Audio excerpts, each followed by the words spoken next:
On the air. Go ahead, Eric. Good morning. Morning. I'm calling because of a couple reasons. One, I'm PO'd at Robin for something that she said months ago that has now gotten me blocked from going up to the Bunny Ranch, which I had parties scheduled with both Kimberly Love and Sunny Lane. And now, because of what she said, I can't go up there. What did I say? There was something. Rich said there was something that you said about not letting me go up there, and now him and Dennis are listening to it and not letting me go up there, even though I'm getting healthier enough to be able to go back up there again. Look, they just don't want to say no to you in their own right, and they're using me. Yeah, nothing Robin says would keep you out of the Bunny Ranch. All right, what's your other beef? You can always have someone ask Rich. Right. He's going to tell. He doesn't want to say no to you outright. He's using me. He's lying to you. Yeah, Robin, like you were lying about Kurt Angle text messaging you over and over again, which he told me that he hadn't.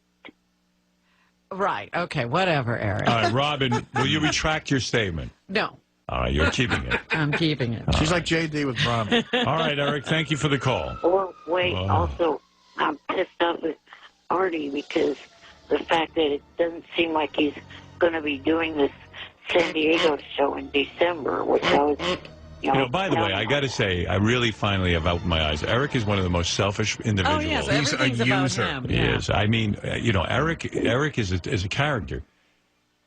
Artie said to Eric, if you want to go up and try your stand-up at one of my shows, you can. Yeah. And I guess Very generous offer. Right. Eric's going to try his hand at stand-up, and as you know. Well, you can't call it stand-up. Well, whatever it is, he'll do. And by the way, it doesn't have to be at one of my shows. The other guys that I work with, Levy, those guys, I'm sure would give Eric a chance to do stand-up. I mean, Well, the fact of the matter is, Artie had a severe nervous breakdown. He couldn't get out of bed for a week. Well, let's call it what it was. It was a nervous breakdown. I've been traveling and doing this schedule for about 8 years now. You and had a breakdown. And I wanted to, and for health reasons, I think it's better not to travel. Nothing is definite yet, but it's there's discussions being had, and Eric heard it. So. Yeah. Right. So, in other words, you came here and said, listen, it's a health issue. My health is bad. Yeah. I'm mental. He told me this. Well, the road is not great for me right now. So it was recommended to Artie. It could be dangerous. To stay off the road for a while and heal. Yeah. So Eric starts tweeting right away. That fucking Artie, this was going to be my big break. Right. And he better get the fuck out of bed, get his fat ass out of, he was just brutal. And another thing, I did a gig in San Francisco about a year and a half ago, and Eric was there. Yeah. I had a great time, as I recall. Yeah, we took a picture together in the backstage. He had a front row seat, and I introduced Eric to the crowd. Right. And there was a large boo, and then I let him speak a little bit, and there were more boos. I'm sure he's improved. And the fact of the matter is, whether I do this or not, I'll take care of it in the right way. But there are other people who I know who would probably let Eric do stand-up. Yeah, Eric, if you're really dying to do stand-up, you'll probably go to your local club. Well, why do you need Artie anyway? If you're really wanting to do stand-up, go do it. Well, I'll answer you that, and it's not a selfish reason. It's because the money was going to help me with Christmas presents this year. So how's that not selfish? The presents aren't for myself. But it's your life. Your family. It's your life you're worried about. You're worried about your standing in your family. Eric, how much money did I say I was going to give you? I don't remember giving you a figure. Yeah, you're going to supply his whole Christmas. I don't recall a figure being discussed either, but... Right, I mean, it wouldn't have been more than, if anything, a couple $100. Right. And I mean, how far does that go? Were you Christmas? expecting thousands of dollars? I don't know. No. Eric, the thing is also, you're going to last about 13 seconds on stage with Artie. Yeah, it's really a gift from Artie. Yeah, I mean, I was kind of discussing that with the management of this whole thing. What? Here's the thing. I mean, you hear... Were you expecting Artie to fly you to San Diego? I was either going to drive down there or fly. And Artie was picking up the expenses? That was kind of being discussed with the promoter. Oh. Well. It was? I didn't know that.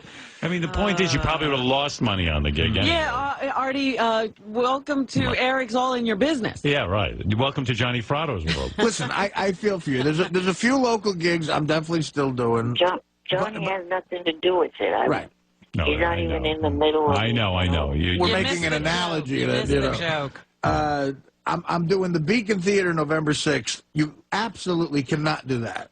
Does you care about that audience? I'm doing Albany November 21st, and I'm doing something in Jersey, close to New York City, December 5th. Now, I know the show loves when you come in. Maybe we can work something out where if you get here on December 5th in Montclair, New Jersey, you could come up with it. I'm not opposed to you doing this. It's just that I have to worry about my situation on the road. There's a lot of crazy stuff going on in my life right now. Some friends of mine have been severely hurt by the road and what it can do to you, and I felt those effects, and I am trying to be responsible here and just right. I got a DVD coming out, and that's it. I got to write new material anyway. So you're talking to someone who doesn't care. Yeah, I Eric guess cares about himself. Yeah, and I didn't know I was going to buy Christmas presents for your family. Right. Well, Eric, this is what happens in show business. There are disappointments. And also, I don't mean to burst Eric's bubble. I know he wants to try this stand-up, but my guess is that, he's going to be up there for all of 12 seconds. But if he was actually thinking that he could do stand-up, he wouldn't need Artie didn't find himself an Artie before he wanted to do stand-up. He went and did stand-up. Right. And my advice is send cards to your family this year. I tried this with other whack packers. Like up in Albany, I let Curro thought he was going to do 10 minutes. That lasted 20 seconds. High Pitch Eric thinks he's going to do an hour. High Pitch Eric was hilarious. High Pitch Eric grabbed the mic like he was Richard Pryor. You know what I mean? And then he starts doing like whatever he would say on the show, and that lasted 40 seconds. And Eric, I mean, even I hear you on the phone, you don't have a lot of... Well, we've heard his radio shows. You don't have a lot of... verve. Verve. That's a good word. What are you going to get up there and say? Do you have material? Not yet. I was going to be writing something with a friend of the producer of this show. Yeah. Good Lord. But I look, I feel for you, Eric. And if the opportunity came up, I would absolutely, in the right situation, let you do some stand-up. But it's not that easy. Like a lot of people say that to me. Like, I'd love to try stand-up one time. Like, that's like a thing people have. And they want you to put the audience in seats for them to try it out on. You got to get up there, and the applause dies down, and then you have to say something. You know, and it's yeah, before you open your mouth is great. Eric, you really got to grab the audience in a way that's, left to professionals. And the fact that you haven't started writing yet is scary to me because you really have to prepare. And has anybody ever told you you're funny? Eric, have you ever heard that you're funny? Yeah. Really? Who told you that? I've been told that before. I can't remember who, but, I've been told that before. What were you doing at the time? Red Ron!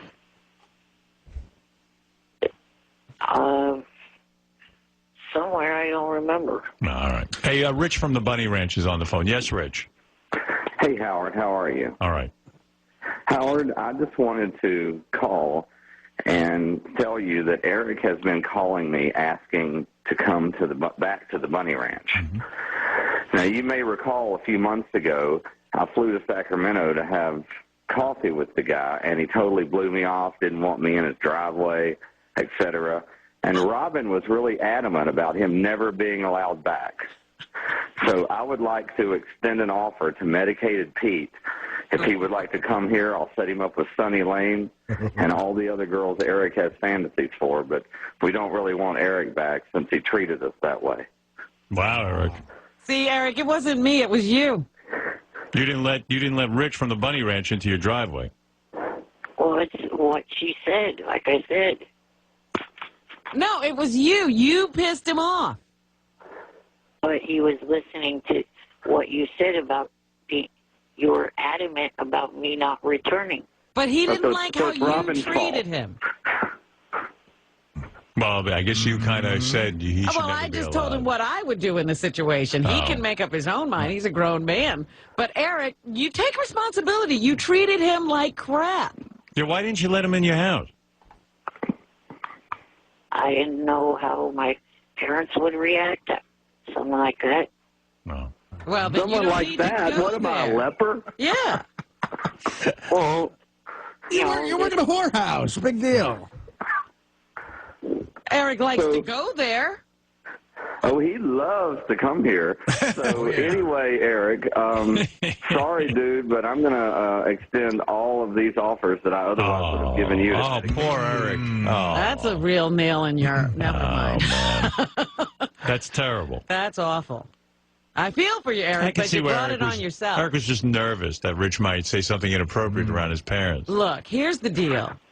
He calls the guy constantly, treats him like a friend. Yeah. Then he shows up at his house and he can't even park in the driveway. Right. You know what, Richie from the Bunny Ranch has inspired me. I am going to let Medicated Pete do 5 minutes of stand-up. Nice. Perfect, Artie. Well, Eric, things have backfired, but I think you'll be fine. right. Find some new friends to piss off. He'll piss him off, Robin. I know he will. He's good at it. I could see where Eric might, remember Rich waxed his daughter's ass on our show, so he might not be a great house guest. Oh, is this the guy? You Yeah. can't. Howard, I'm not that bad of a guy. Yes, No. I wax. Yeah, but Eric's probably just nervous with you around his parents. Look, you He's afraid I'm can't. going to wax his asshole. I'm not going to wax Eric. You Trust me. can't be his friend in Nevada and not his friend in California. All right, fair enough. All right, Eric, Exactly. listen, I'm sure Artie one day will have you on one of his shows, but we'll see what happens, okay?